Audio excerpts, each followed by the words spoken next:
Are going to Ghana, talking about the swearing in of the next president of Ghana, talking about John Mahama Dramani. Well, it's a good one to know that for an upward of about 11, 12 years now, Dramani is coming in again for the second time as the president of Ghana. As we speak now, we understand that the streets of Accra is agog with activities already.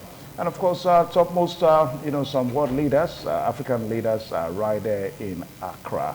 And the Black Stars, stadium in Accra is agog with activities because that's going to be the center of the swearing. So what we're going to be discussing here today is we're going to be looking at the man, John Dramani Mahama, as a figure, as a political juggernaut.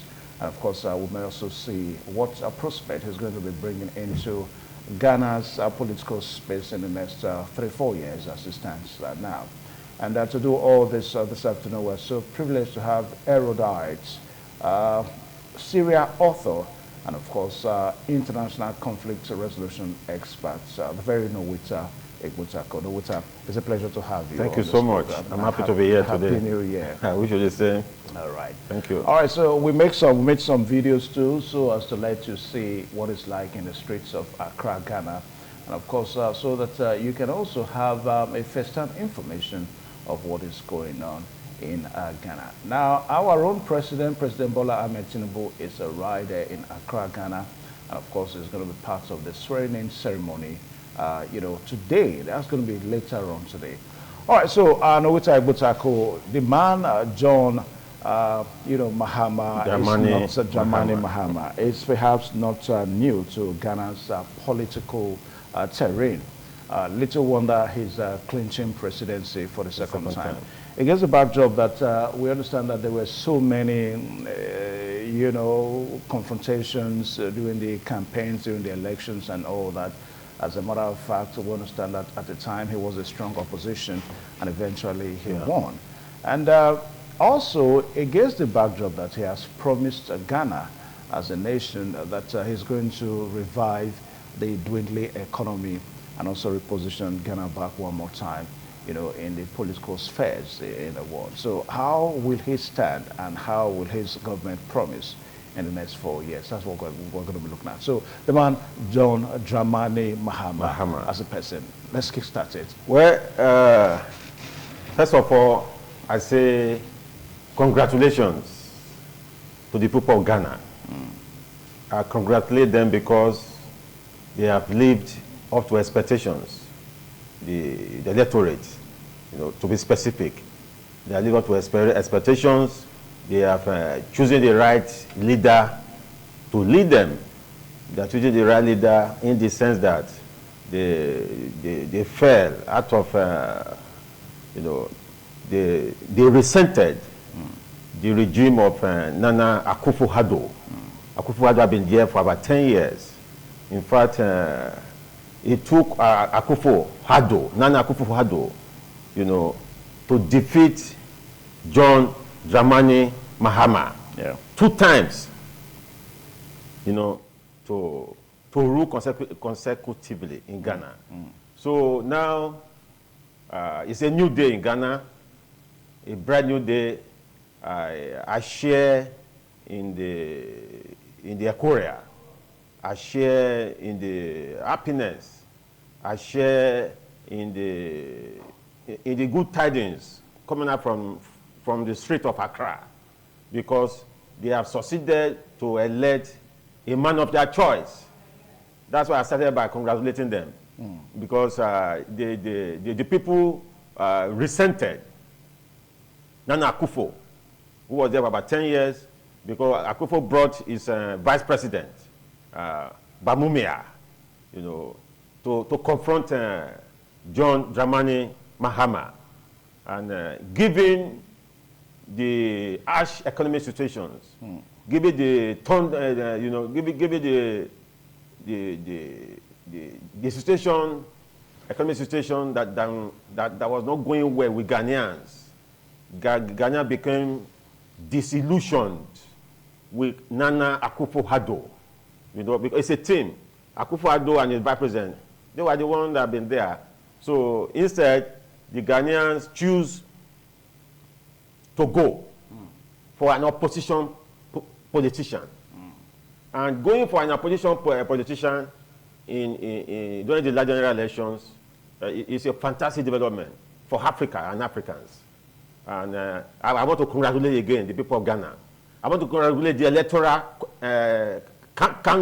Commission in Ghana for doing a great job.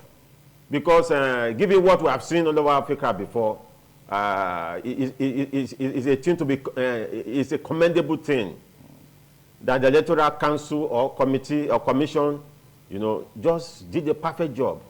In fact, before the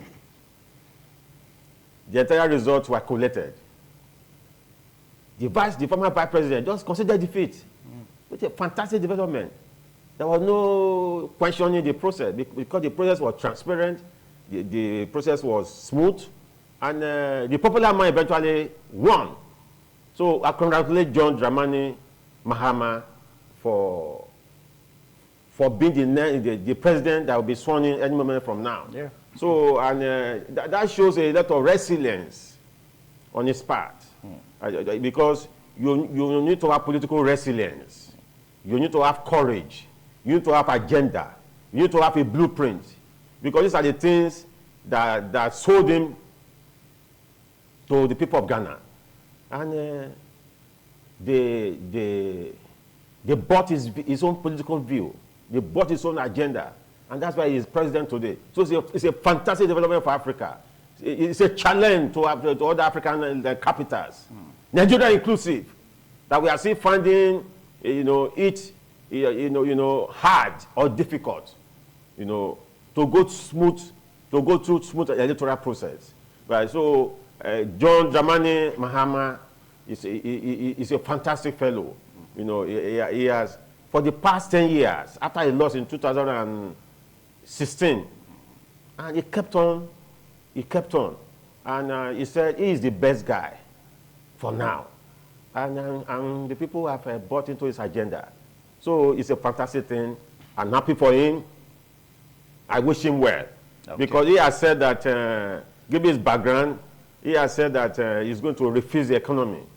He is going to undo unemployment. He's going to make sure Ghana, economic process become a thing of joy. So it's a fantastic development. I'm happy for him. I'm happy for Ghanaians. Okay. All right. So as this discussion progresses, we're going to be looking at, maybe go down memory lane, go into the likes of the great Nkrumah. Kwame Nkrumah, yeah. Kwame Nkrumah. That's the first president that Ghana ever had. Ghana as a nation probably almost had the same political experience with Nigeria, 1960, 1963, 67, and all that.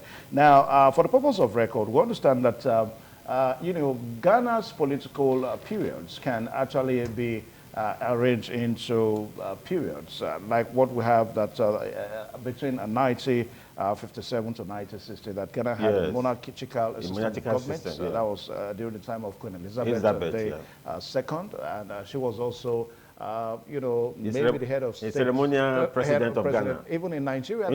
You understand? That's bastion of colonialism. Yes. Imagine that. Yes, it was the same political experience that Nigeria had. Similar. And of course, that's only lasted for only 3 years. That was between 1957 and 1960. Then, of course, came the First Republic, just like Nigeria. Election. That was in 1960 to 1966, and that was when Kwame Nkrumah came in, and the Convention People's Party, that was, ended in 1966. Then sometime in 1966 to 1969, it was a military rule, Lieutenant General Joseph Ato Ankara. That was ended in 1969. Then, of course, we also had Brigadier Kwasi Afrifa. Those are dictators of the highest level. That ruled for only just 1 year. That was between 1969 and of course 1970. Then Second Republic in Ghana was between 1969 and 1972.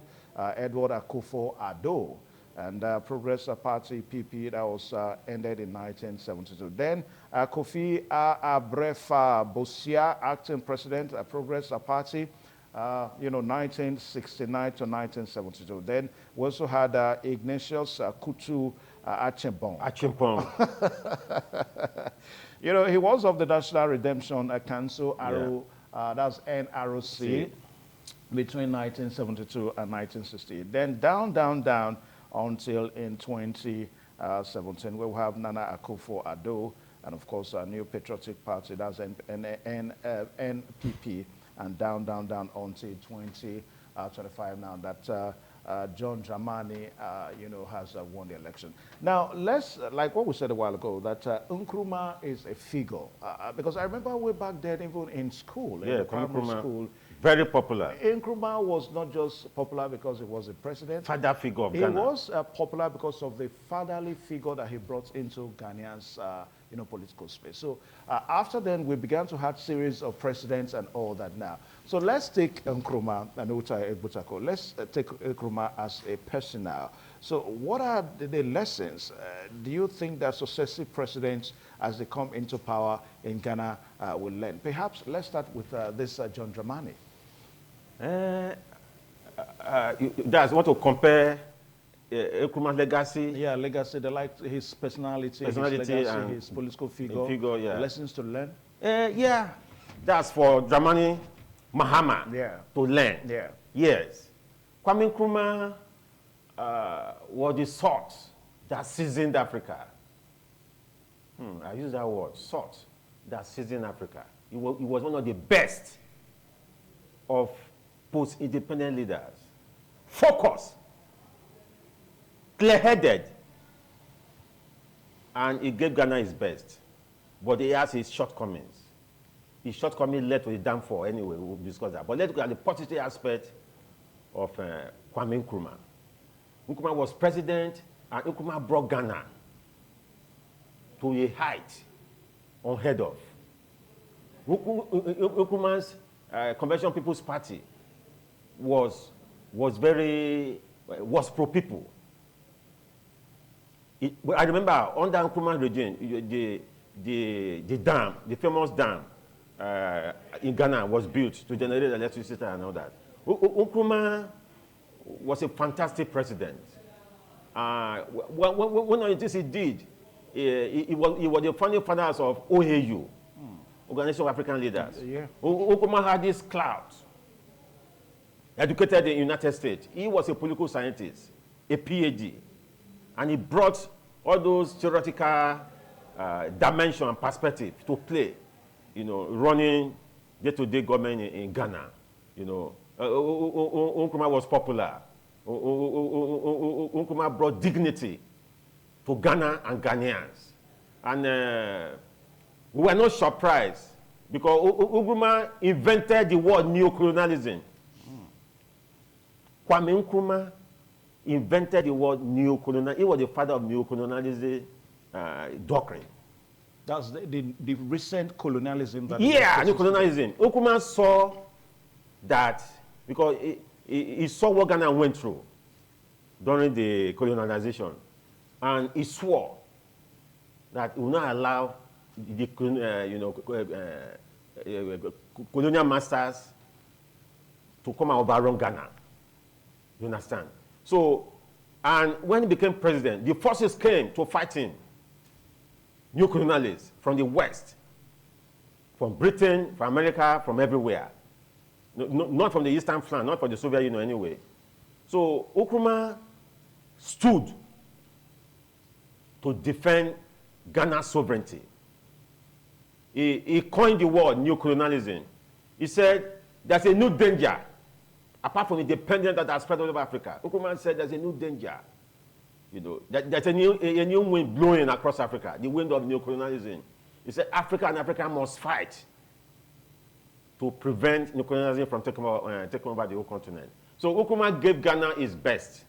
But at the time, during his twilight in power, Nkrumah became dictatorial. He became a dictator. Nkrumah was a dictator. Opposition leaders were hounded into detention. the famous Dr. Dankwa, one of the opposition parties, famous Dr. Dankwa, was wounded into prison. And unfortunately for Kwame Nkrumah, Dr. Dankwa died in prison. So Nkrumah did not allow opposition to do their thing. And, toward the twilight of his power, Nkrumah left the Western Nazis and tried to embrace Moscow, Soviet Union, and it was quite ideological. Nkrumah was ideological. But he felt the Western powers, they have nothing to offer Ghana. So he decided to attach to... Yeah, he was not going towards the Eastern flank, the Russians, the Chinese. In fact, when he was, overthrown in 1966, he was in Hanoi. He was close to China. He was in Taiwan for one Eastern meeting, so to say. That way he was overthrown. They told him that you have been overthrown in one of his external journeys. By a coup d'etat. By a coup d'etat. Yeah. So from there, he couldn't come back to Ghana. From there, he went to Guinea Secretary. So, given the leadership, because I want to feel the positive leadership that Nkrumah gave Ghana far outweigh his negative credentials. Okay. All right. So I want to challenge Dramani Mahama to look at the positive aspect of Kwame Nkrumah. Nkrumah was a great leader. Okay. All right, so we'll take a short pause now. Viewers out there, don't forget that the program is Africa Discourse on independent television. And of course, a while ago, we showed you the streets of Accra, Ghana, where top preparations is in top gear to welcome in a new president in Ghana. We told you that the Black Stars Stadium in Accra, Ghana, is going to be the center of the swearing-in as the preparation goes on. Well, we hope to get more videos of that so that we show them to you as the swearing-in goes on. All right, so we'll take a short pause now. We'll be right back. Please stay tuned. All right, thank you one more time. The program is still right here on independent television, Africa Discourse, and we are looking at the president that is about to be sworn in Ghana, talking about John Dramani Mahama. That's one president that is coming in for the second time after 11 years. He was the president of Ghana 11 years ago, and of course he was ousted, and he fell back into the political race and came back and won the election. All right, so we're trying to, trail some of the political lessons that John Dramani may have to learn from some predecessor. From people like Nkrumah, people like J.J. Rawlings. Okay, yeah, we'll come to J.J. Rawlings. And that was a fantastic guy. As a matter of fact, as this discussion goes on, we are going to compare J.J. Rawlings and Nkrumah now. Because I remember it was J.J. Rawlings that really brought some sanity to Ghana. Yeah. Because I was a little kid then when we had the popular Ghana Must Go and all that. So when J.J. Rawlings the meaning of J.J. Rawlings, Junior Jesus. Yeah, the Ghanaians, because it just as a Messiah. After Nkrumah became a Messiah. Yeah, so because before Junior Jesus, J.J. Rawlings, the political landscape was destroyed. Yeah, it was. Ghana became... You're talking about the 80s now, early 80s and all that. Ghana Must Go. Yeah. When Ghana were now rushing out of Accra, they were running to Lagos, running to Nigeria. The economy was in turmoil. The Ghana economy went into the woods. The military destroyed Ghana.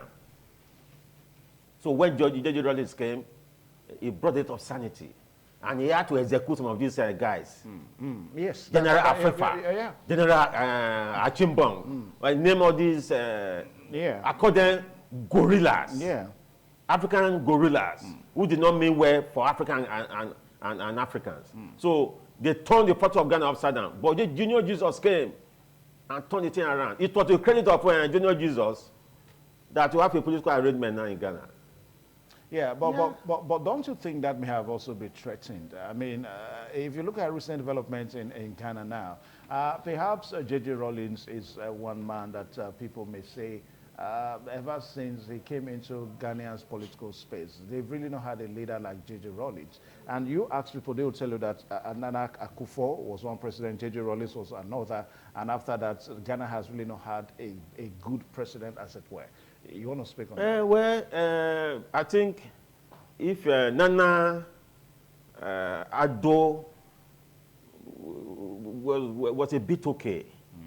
He defeated Dramani Mahama 2 times to say that he was popular. But you don't know what happened. During his twilight, the Ghana economy became something else. And people say, well, we cannot allow your vice president to continue. It was Nana Akufo, vice president, that contested with Dramani Mahama. So people said no. We don't want another thing to have to do with Koko and Nana Akufo. It was quite good. I think that is one of the setbacks we see in African politics. A leader will start well and end well, and end badly. Why didn't Nana Akufo's choice, that guy, Muhammad Bamumia or something, a northern guy for the northern axis of Ghana, why did he not win the election? The people did not want to follow the footsteps, the records of Nana Akufo. So because Nana Akufo did not do well in his last days in power, and that made the likes of John Dramani Mahama to win the election. To win the election. And it's a watershed for African politics. Just as I said earlier, that for the electoral system to have been transparent, I think we must give kudos to the Ghanaians. To the Ghanaians, we must give kudos to Nana Akufo too. Because if Nana Akufo was a bad guy, he would have fingered the results. He would have fingered and destroyed the process. I'm sure. I think we will give him some accolades for allowing free and fair elections, which the forces in Nigeria do not allow. All right. So a while ago, we're trying to trail some developments of Almighty Nkrumah the Great of Ghana, and we were almost going to mention the dam in Kumasi. Yeah, Kumasi Dam. One achievement. That, wow. If you think about Nkrumah as a president, you must remember the Kumasi Dam. You must remember the Kumasi Dam. Now, for such laudable projects, that he gave to the nation, and that is one, project that is almost going to last for eternity. Several others in Ghana anyway. Now, what are there things that we should begin to learn outside that? I think given the legacy set by Kwame Nkrumah, I said Nkrumah was one of the best leaders that came out of Africa. He was a founding member of Organization of African Union. Sorry, Organization of African Unity, OAU. Yeah. For a man to have that vision, with himself and this guy from the north, Abdel Nasser of Egypt, William Tobal from Liberia, this guy from Guinea, Ahmed Sekatore, Emperor Haile Selassie. These guys, the guys from what they call the Accra bloc, the Casablanca bloc. Casablanca bloc was led by Abdul Nasser, from Abdel Nasser, the president of Egypt. Nkrumah led the Accra bloc. So they formed the Organization of African Unity. You have the kind of leaders. The OAU was done to confront neocolonialism. Because neocolonialism was a threat. It's still a threat. So Nkrumah was one of the best. So I want to encourage John Dramani Mahama. Because he has said that he is going to fix the economy. There is massive unemployment in Ghana. The youth are redundant. The youth are restive. The youth, they don't have anywhere to go. You agree with me with what they call the Ghana bug. The Ghana bug. The Ghana bug is there. Yeah, it's real. That when Nigerian boys go there and do this their money, And you know what I mean by Ghana bug? Fraudulent activities now. Fraudulent activities. Yeah. What led to Ghana bug? It's the desperation of Ghanaian youth to survive. Just like what we have in Nigeria. It is sad. So we want to challenge Mahama to lead, provide leadership, take the people to the next stage, provide practical economic initiatives that will give employment to the people, that will attract the youth. He has promised that. I pray he does that. So that the Ghana bug thing will see go down. And that is what we have not even seen in Nigeria. Nigeria is Nigeria is something else. The people are still crying for change.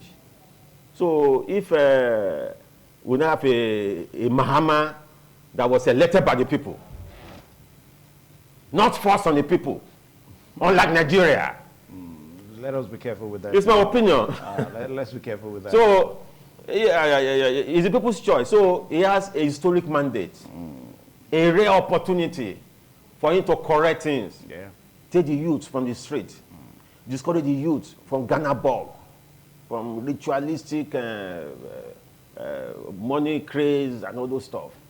Build Ghana, build the economy. Manufacturing, Ghana is still famous for cocoa now. Yeah. So the upper voter is still there. So what are we saying? So as Mahama takes office, I encourage him to remember the things that Nkrumah did, to remember the things that Junior Jesus did. J.J. Rowling, Junior Jesus did in Ghana. For viewers who do not know where he got that name, JJ, is Junior Jesus. Because in Ghana they felt you cannot just call him Jesus, then you call him Junior Jesus. He was a Messiah. He brought sanity to the political arena in Ghana. So go to challenge Mahama.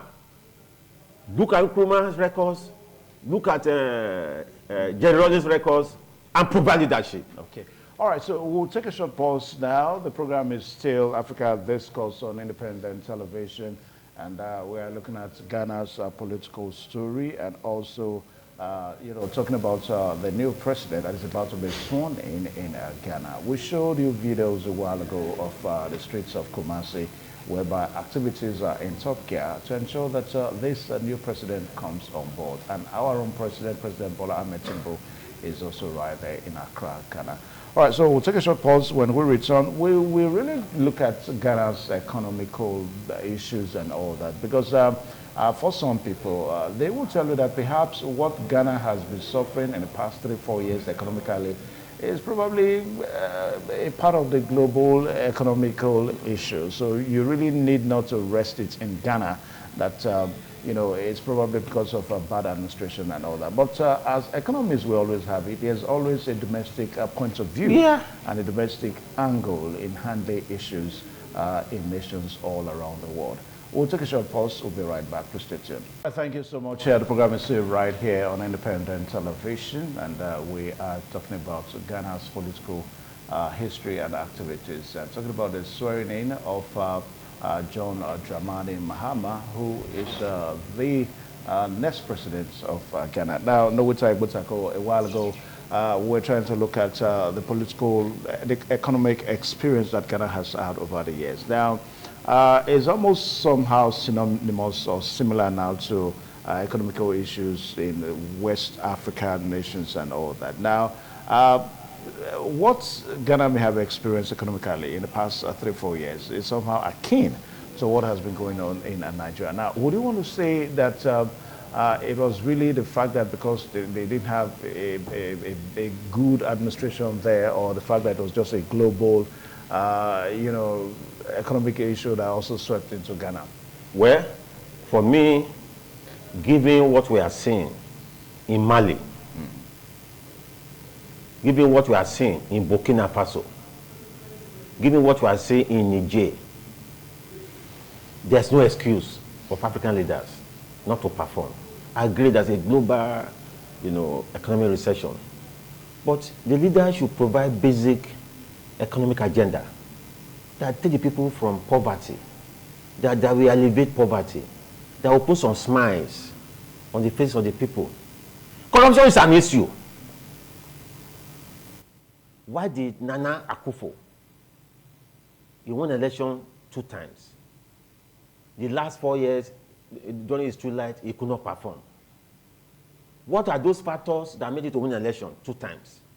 These are things we will ask. Why did the people reject his vice president? Because somebody else has promised something fantastic to take Ghana to the next level. So for me, as a international conflict resolution expert, as a political commentator, as a political scientist, as an activist, I feel that the onus rests on the African leaders to take some drastic decisions, to disengage themselves from corruption, self-aggrandizement, to provide leadership. Provision of leadership is an issue because we have instances to look at. That's what I've told you. Look at the fortune that has changed in Niger, in Burkina Faso, in Mali. The people are happy, though they are military regimes. I am not a military apologist. What is democracy? We cannot provide food on the table. What is democracy without good governance? What is democracy if the people cannot have access to good education, to employment and things like that? So if these 3 countries are coming out with fantastic initiatives to take their countries to the next level, African leaders, they don't have excuse. Nana Akufo did not have any excuse. I'm sure he lost focus. Nana Akufo lost focus during his twilight. And that led to his House from power. That was his second tenure. His second tenure. Yeah. So saying that there's global reception, saying that that will not provide leadership, I don't agree with that. Today, Niger, Burkina Faso, Mali, they are providing leadership. Now, which I and they have decided, they have expelled French. French is an issue. Colonial masters. In Africa. In Africa, but in Nigeria and other foreign collaborators, they are potent evil to African development. Let us be careful. It's a part of the matter because of imperialism, because of neo-colonialist tendencies. They want to control the fortune of Africa. What is the genesis of African crisis? What is the genesis of African underdevelopment? When we don't have leaders who can stand their ground and provide leadership. Now, a bilateral relationship now. So, I challenge Dramani Mahama to rule and not to be a puppet to Washington, not to be a puppet to 10 Downing Street, not to be a puppet to Elysee Palace in France. Dramani Mahama should rule. He has come to provide leadership. So I disagree with that perspective that there's global reception because of that African leaders should not perform. Now, I remember African leaders, we have the resources here. Yeah. We have what it takes to develop. Now, for most people, it looks as if they're already entertaining fears because John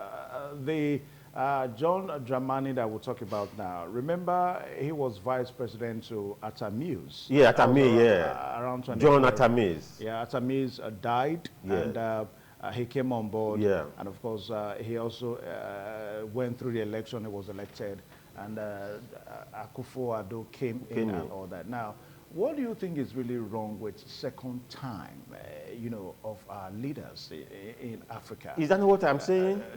John Dramani is coming in for the second time now. Now, John Akufo-Addo, Nana Akufo-Addo, when he came in 2011, in the first tenure. 2012, he was fantastic. Fantastic. Until this second tenure that he messed up. Now, this John Dramani now, what is the guarantee? Because he's also a second-timer. So what is the guarantee? That John Dramani is the second timer with a difference. Are you sure? Because just like Donald Trump, he didn't have it back-to-back. He came in after 10 years or 11 years. Dramani has been there in the opposition. He felt he had something for Ghanaians. He felt he has a blueprint. He had been fighting. No, he had the first 4 years. Yeah, but after he lost power in 2016, he had been struggling.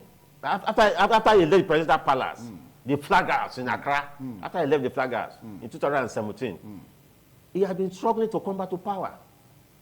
I'm sure he maybe has a miracle in his pocket that want to bring out to the people of Ghana. So I think he will do better. So we cannot call it a second timer, so to say, because he is starting on a fresh slate. A fresh slate, really? After about 11 years. Yeah. So for me, that's how I look at him. So he should lead. As he's been sworn in today, he should lead. He should assemble the right team. His cabinet minister, his cabinet, his executive council should be of technocrats, people who are interested in the people, not people who are interested in their pockets. Why did Nana Akufo fail? He lost focus. He staggered. And people knock him out. Yeah, no, we are looking at a situation whereby 12, 13 years is enough time to maybe to make somebody to be afraid of. Because Ghana in the past 13 years is not the Ghana of today. So that difference in time is what we are looking at now. So for John Dramani, are you sure he can really fit into this time that we're talking about? Well, now? he will fit in because he's older in age now. Yeah, he's more experienced. He's more experienced, really? Yeah. Even with his age? Yeah, because people fear his age. Yeah, but he has he went through the gamut of electoral campaigns. He went through the terrain. Yes, he campaigned. And he survived.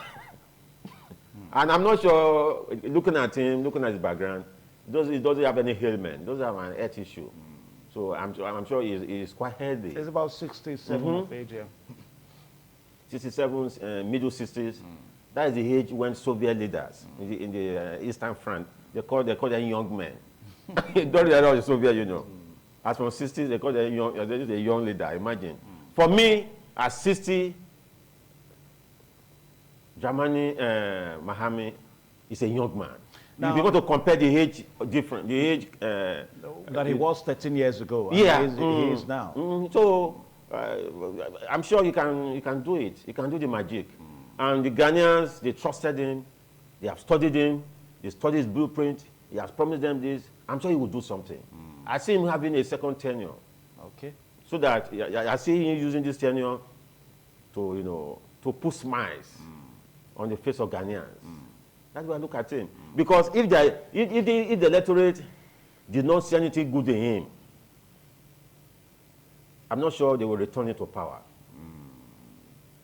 Because of the failure, the massive failure of Nana Akufo-Addo, and his vice president. That will happen. Unlike Nigeria in 2023, when everything was almost upside down, the conservative forces, they took over the country once again. The country, we did not see any change. So we must appreciate the Ghanaians. All right, so we must thank Dramani Mahama for forging ahead, for his political resilience, for his courage. I'm sure he has a vision. Now, a while ago, you said that John Dramani should try as much as possible to alienate himself from the Western power. Yes, it's an issue. You also mentioned the Eastern Bloc issues and all that. Now, we understand that the Western interest is so very much on him. As a matter of fact, that Washington D.C. is so interested in his succession in as Ghana's president.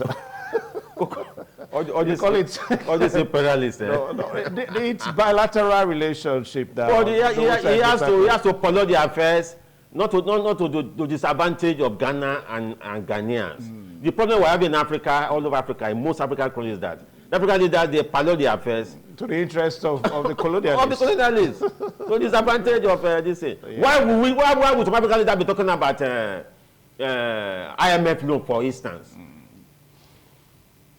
What business does any progressive African leaders want to have with IMF loan? Bretton Woods institutions, that came out somewhere from Washington.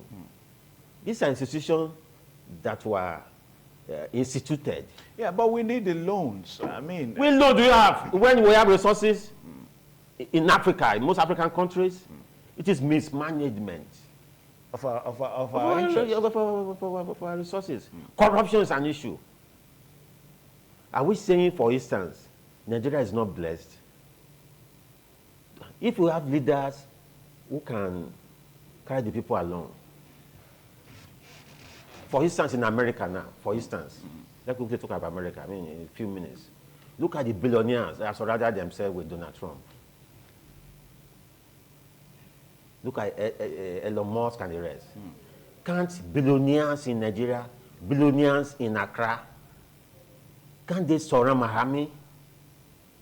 Instead of going to borrow money from IMF or something, instead of Tinubu going to IMF to borrow money, let people, is it not cash? Is it not? Can they afford politics, as it were? Yeah. So it needs vision. It needs a blueprint that is not self-centered. The problem is that most African leaders are self-centered. So if we are seeing some miracles happening, because we are continuing to give these instances to their military regimes.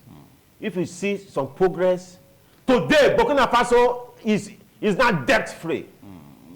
Under Traoré. Let us be careful. No, I mean, okay. It's not a military regime in anywhere in the world. I know what I military regime. It's not something. It's not something that we should canvass for. But the military regime. I asked earlier. Yeah, what is democracy? If democracy cannot solve the people's problem, if democracy cannot bring the people out of poverty, if the government cannot fund education, if, for instance, if Nigeria cannot maintain its oil facilities, it's unimaginable, given what we have in Nigeria. One man, Dangote, is now a campaign managing our oil sector. Yeah, but we've also seen some of the refineries. I mean, as we speak now, Warri is operational. Port Harcourt is also operational. Who tell you they're operational? They are operational. I mean, that's what the operational is skeletal. We monitor. I am in the media. But for the fact that they are picking up, I mean, I'm in the media. I am an activist. That seems to be responsible for the continuous price going down of price of. But our price is not going down anywhere. It is. It is crazy. It is crazy. For what to be buying for above 1,000 naira per liter, for me, it's crazy. When we sit on the bottomless pit of oil in Nigeria, where we have oil reserves, it is mismanagement, wicked, cruel mismanagement, mismanagement that does not carry the people along. That's a part of the matter. All right. So talking about Dramani, talking about Mahama, Mahama should remember Kwame Nkrumah. Some of those pragmatic steps that Nkrumah took that have become his legacies. Okay. Now, are there lessons that John Dramani may learn from Akufo-Addo? I mean, the outgoing president. Are there lessons? Some political lessons? Yeah. For instance, he should thank his stars. Yeah. Okay. Mama should thank his stars that Akufo did not scuttle his coming back to power. Or like what you have in some other parts of Nigeria, part of Africa. I didn't mention this. He should thank his stars that even before the results of the election came through. Yeah. They considered defeat. Yeah. So you should thank that guy, and he should never go below that standard. even tomorrow, even if it's not popular. It should replicate the It same should replicate. thing. Okay. So if there is stronger, a more powerful guy comes tomorrow, the next 5 years. You should let it be. You should let it be. Yeah. So let democracy, let it happen. Let it happen. Look at what happened in United States. Joe Biden did not have any alternative. Yeah. In less than a few minutes, he congratulated Donald Trump. Yeah, that is democracy. Yeah. And that's how democracy should be. Not democracy at gunpoint. Gunboat democracy when the electoral process is being All right, so it's being smashed to pieces to benefit of the elite against the majority. So once again, I congratulate the Ghanaians for the good news coming out of Accra. So President Tinubu should learn that. The next elections, Tinubu should allow free and fair elections. Tinubu is in Accra. So I sent a message to President Tinubu. He's in Ghana. Tinubu, please, in the next general elections, remove your hands from my neck or all these guys. Let there be a free and fair election. Let the best guy, if there's a guy that is better than you, let that take over. That's how it should be. Okay. All right. I think we must also one more time congratulate. Yeah, Ghanaians, it's a fantastic development in Accra. It is. Good news for democracy. Yeah, it is. It is one election that Africa leaders are so proud of. Talking about the Ghana's election Yes. 2024. It was last year, towards the end of last year, that we had that election. And of course, the election was well conducted in peace. And, the people, the Ghanaians came out and they spoke and they had the results of the election. And we say congratulations to John Dramani Mahama, who is coming in for the second time. He's a great guy. As the president of Ghana. And lessons that he must learn from Nana Akufo-Addo, because Nana Be Akufo-Addo, Democrat to the end. we also need to congratulate Nana Akufo-Addo because he had all the powers. Just like Goodluck Jonathan that had all the powers, but he allowed the results of the election to be. So that's what we'll continue to advise as far as African politics is concerned, so that we have the right persons in the hand of affair in Africa. I want to say a very big thank you. Thank you so much. For coming on this it's show a pleasure. today. All right, so until the same time and next week. So we say congratulations to Ghanaians, Ghanaians in Nigeria and Ghanaians in Ghana, as the new president has been sworn in today in Ghana. My name is Evan Sunohuge. Goodbye and God bless you.